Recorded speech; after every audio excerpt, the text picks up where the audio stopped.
Hey rich girls, Kirby here, and today I'm going to give you the quick and dirty on everything you need to know about the child tax credit and dependent care tax credit. Let's make your tax return work in your favor this year, shall we?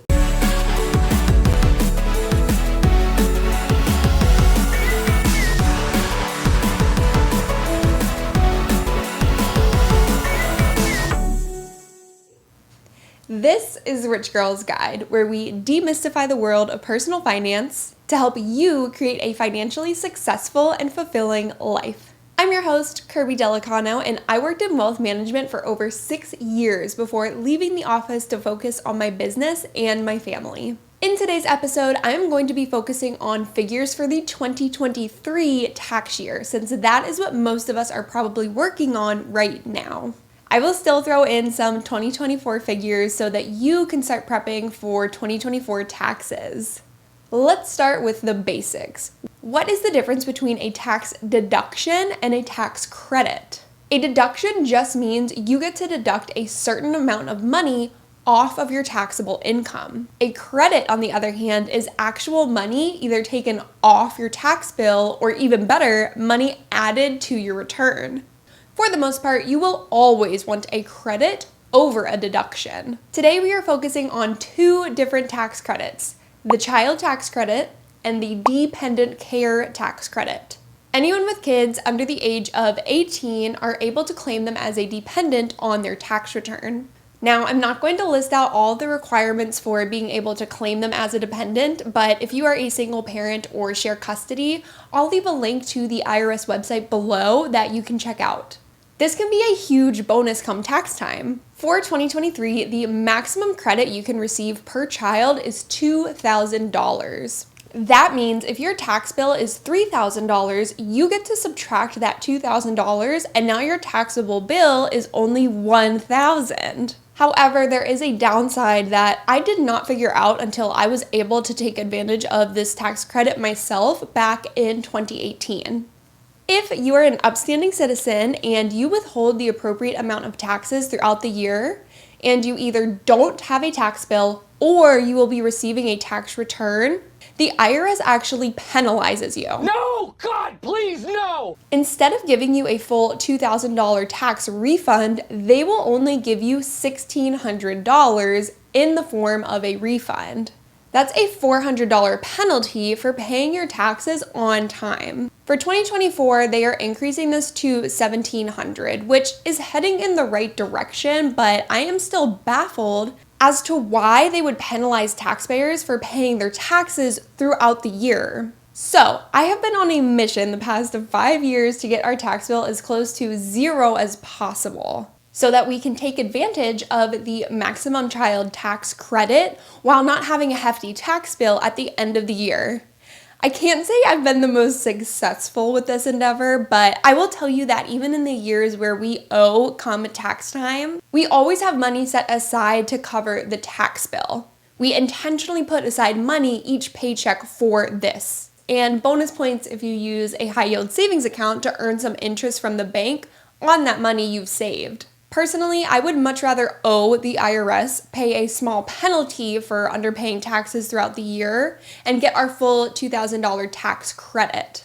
Now, you might be asking, what exactly is this small penalty? This fluctuates year to year and can be changed anytime by the IRS, but the current penalty for underpaying your taxes throughout the year is 8%. Now, I know I just lost some of you. In what world is 8% a small penalty? Here's the thing, in most cases, as long as you're paying taxes all year and it's close to what you owe, that 8% is actually going to work out to be a lesser percentage amount.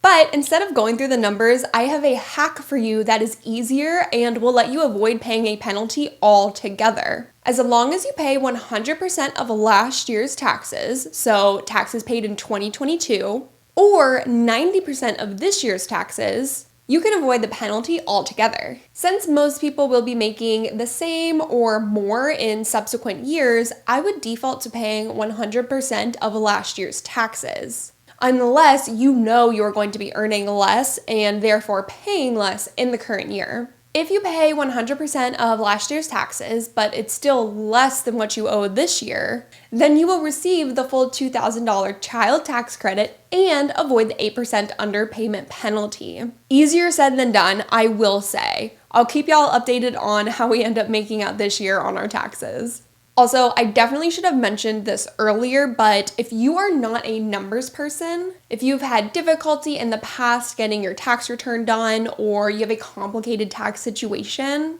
you should absolutely reach out to a CPA, a certified public accountant, to help you out. Yes, it costs money, but I can assure you they are more than likely going to save you money this year and in the long run. And they will definitely save you some headaches, that's for sure. Honestly, it's probably a little too late to reach out to a good accountant for 2023 taxes at this point. But if you want help for next year's taxes, I would reach out sooner rather than later. They can help you figure out how much to withhold throughout the year, and will help you get your ducks in a row before tax time comes around next year. Just as an aside, the worst time to reach out to an accountant if you don't already have an established relationship with them is March and April. The second tax credit you may be eligible for is called the Dependent Care Tax Credit. Now, this generally only applies to minors under the age of 13 who need to have daycare, before or after school care, or any kind of care while the parents are working or looking for work. So for most parents, this would be your typical daycare before the kids reach school age. There are some exceptions, so again, I'll list a link below that goes over all of those caveats for your viewing pleasure. Now, this tax credit can get a bit complicated, but essentially you, the parent, can get reimbursed a small amount of your daycare expenses in the form of a tax credit. This credit is even more annoying to me than the child tax credit, because it is completely non-refundable. Meaning, if you paid taxes appropriately throughout last year and either have a $0 tax bill or you are getting a refund, you completely lose out on this tax credit. The only way you can take advantage of this credit is if you owe money come tax time. I'll start with the most generous example. If you are a single parent and you make $15,000 per year, you have 2 children and spent at least $6,000 on daycare expenses, you can claim a credit of 35% of that $6,000. So $2,100. $2,100 is, as far as I know, the largest amount you can get back under this child and dependent care tax credit. Now, there is a phase-out range that I will link and I'll show in the video right now, but essentially once you start making more than $43,000 a year, that 35% payout drops to 20%.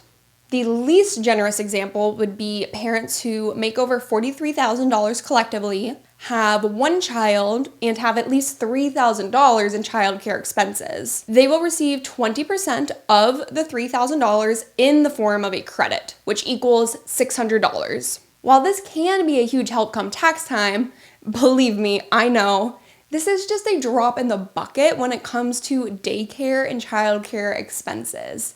But hey, we will take what we can get from Uncle Sam. Be sure to request an itemized receipt from your child care center, because even if you spent more than $3,000 per child, which is more than likely the case, you will still need that exact dollar amount spent and receipt from the child care center to keep with your taxes. Before we wrap up, no pun intended, thank you so much for listening today. I appreciate each and every one of you so much.